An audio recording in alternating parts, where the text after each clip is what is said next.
Hello and good morning. I welcome you all to the Alpha IS Academy Raftar Daily Current Affairs series. I hope you all are doing good and will begin quickly today.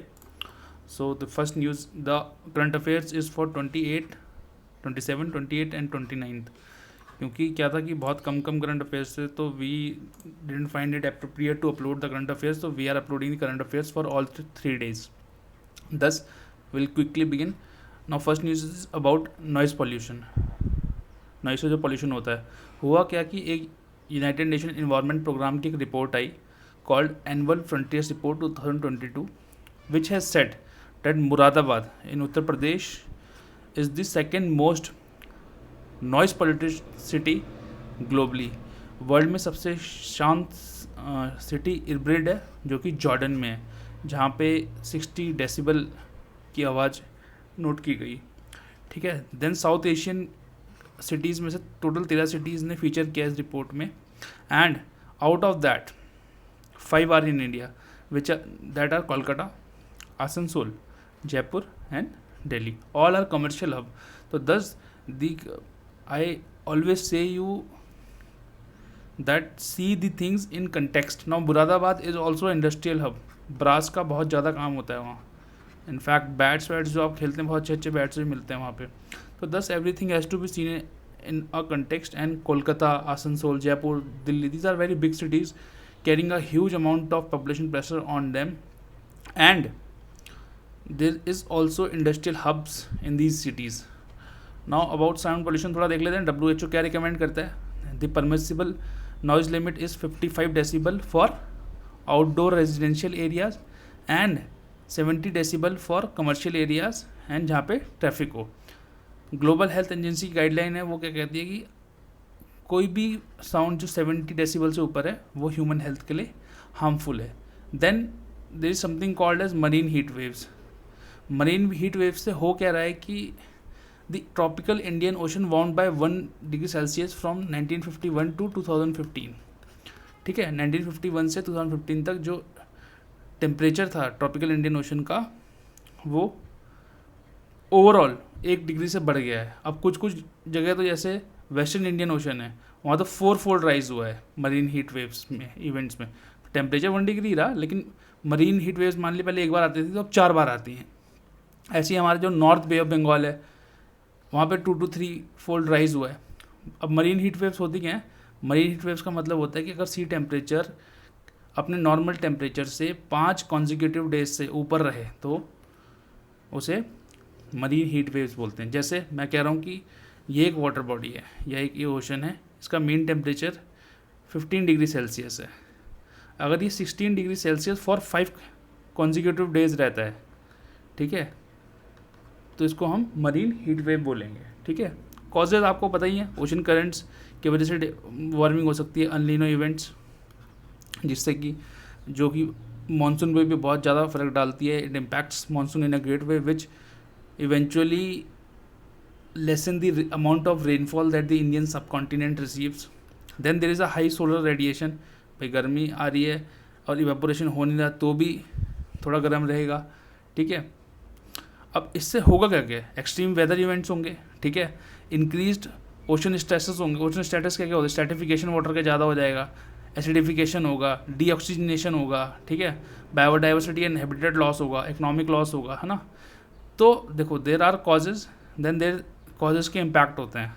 ठीक है. तो you have to study both. Then there is something called है GSAT-7B. ठीक है. ये एक military exercise है, military satellite है, सॉरी. ठीक है. ये इसरो ने बनाई है और ये कम्युनिकेशन सेटेलाइट है to meet the communication needs of defence services.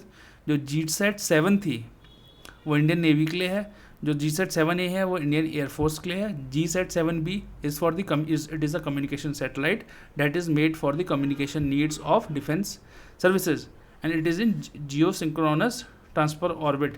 Jio synchronous का मतलब क्या होता है? तो अर्थ का रोटेशन जो होता है, अर्थ जो रोटेट करती है अपने अराउंड एक्सिस के अराउंड, वो लगभग 23 hours 56 minutes 4 seconds में करती है. तो ये जो सैटेलाइट्स होती हैं इसके साथ साथ घूमती हैं. इनका भी जो और रोटेशन का या उसके जो टाइम होता है वो इतना ही होता है. दैट मीन्स कि वो अर्थ के साथ सिंक में है. ठीक है. थोड़ी सी अदर मिलिट्री सैटेलाइट कौन कौन सी हैं देख लेते हैं। देखो याद रहे तो बढ़िया, नहीं रहे तो कोई बात नहीं। तो electromagnetic intelligence gathering satellite EMISAT है एक, it has electromagnetic intelligence packet call Kautilya, ठीक है। फिर एक रिसैट है हमारी, वो रेडार इमेजिंग सैटेलाइट है। Now there is a NITI Aayog report that is called export preparedness index 2021 कि एक्सपोर्ट के लिए कोई भी स्टेट कितना तैयार है। तो मैं आपको बताऊं कि सबसे पहला पॉइंट तो इसमें coastal areas has performed exceptionally well, Gujarat has top this index, ठीक है। हिमालयन स्टेट में उत्तराखंड सबसे ऊपर है, कोस्टल में गुजरात सबसे ऊपर है, यूनियन टेरिटरी में दिल्ली सबसे ऊपर है, लैंडलॉक का भी एक उन्होंने निकाला उसमें हरियाणा सबसे ऊपर है।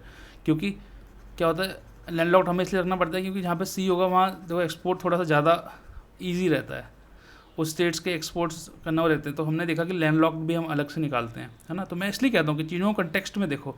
अब हरियाणा लो आ जाता है वैसे, लेकिन हरियाणा लैंडलॉक्ड में देखो फर्स्ट है, तो चीज़ों कंटेक्स्ट में देखना चाहिए हमें।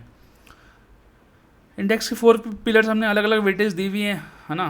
पहले हमने देखा कि पॉलिसी कैसी है उस स्टेट की, फिर वहाँ पे बिजनेस इकोसिस्टम कैसा है, फिर एक्सपोर्ट इकोसिस्टम कैसा है, फिर एक्सपोर्ट परफॉर्मेंस कैसी है। पॉलिसी में भी हमने एक्सपोर्ट प्रमोशन पॉलिसी देखी, वहाँ का इंस्टीट्यूशनल फ्रेमवर्क देखा। बिजनेस इकोसिस्टम में हमने business environment, infrastructure, transport connectivity, access to finance देखा।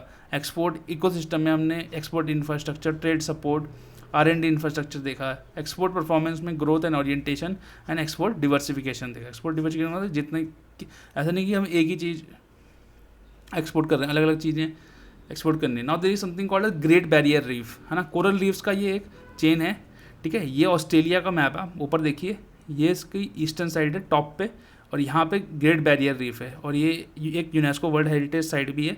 अब ऑस्ट्रेलिया ने क्या बोला है कि this reef is getting bleached. अब देखो कोरल रीफ बनता कैसे है। कोरल रीफ क्या होता है, एक कोरल होता है, ठीक है, जो कैल्शियम के जमा होने से ऐसा ऐसा कोरल बन गया, ठीक है। अब आज मैं कलर चेंज करके दिखाता हूँ, ठीक है। ये कोरल बन गया। अब एक एल्गी होती है, उसे कहते हैं जूजेंथली, ठीक है। जूजेंथली ऐसे ऐसे अटैच हो जाती है कोरल पे। तो ये जो रेड वाला था, ये जो रेड है, ये तो रेड नहीं है, एक्चुअली वाइट होता है, ठीक है। और ये ग्रीन जो है ये जूजेंथली है ना।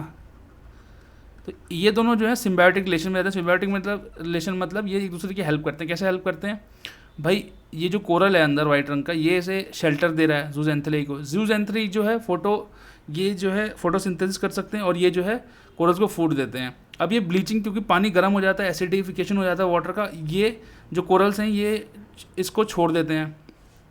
ये ग्रीन ही नहीं होती है, अलग अलग प्रकार, अलग अलग रंग की भी होती है, ठीक है।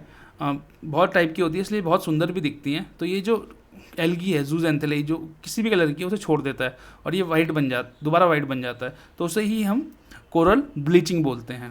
तो ऐसे ही मास ब्लीचिंग हो रही है ग्रेट बैरियर रीफ में। कोरल रीफ कैसे बनते हैं मैंने आपको बता दिया। इंडिया में ये gulf of Kutch, gulf of Mannar, Palk bay, Andaman Nicobar and Lakshadweep islands में पाए जाते हैं। कभी बार पूछ लेता है कहाँ कहाँ पाए जाते हैं। Now states to can define a minority status, ये अभी बहुत बड़ा सवाल है, ठीक है। एक एफिडेविट फाइल किया होम मिनिस्ट्री ने, वो कंक्लूसिव नहीं, एफिडेविट फाइल किया कि हाँ भाई कर सकते हैं। यूनियन मिनिस्ट्री से पूछा गया कौन ने, एफिडेविट फाइल कर दिया। माइनॉरिटी अफेयर्स ने कहा कि हाँ जी स्टेट जो है डिक्लेयर कर सकता है एक minority community with in the state. Now अभी क्या स्टेटस है, अभी ये है कि सेंटर सिर्फ नोटिफाई कर सकता है माइनॉरिटी स्टेटस को। कहाँ से, उसका कहाँ से पावर आती है, that is under section 2C of the national commission for minorities act 1992 से। उसके अंडर उन्होंने अभी तक 5 कम्युनिटीज़ को माइनॉरिटी घोषित किया हुआ है, that are Muslims, Sikhs, Buddhist, Parsis and Christians, and later Jains were also added in the list. That makes it I think 6, there are total 6 minorities. Then supreme court का view, ये देखो ये case जो है ना TMA पाई case, इसे तो हमेशा याद रखना आप। आर्टिकल 30 जहाँ भी दिखे आपको इसे ज़रूर लिखना।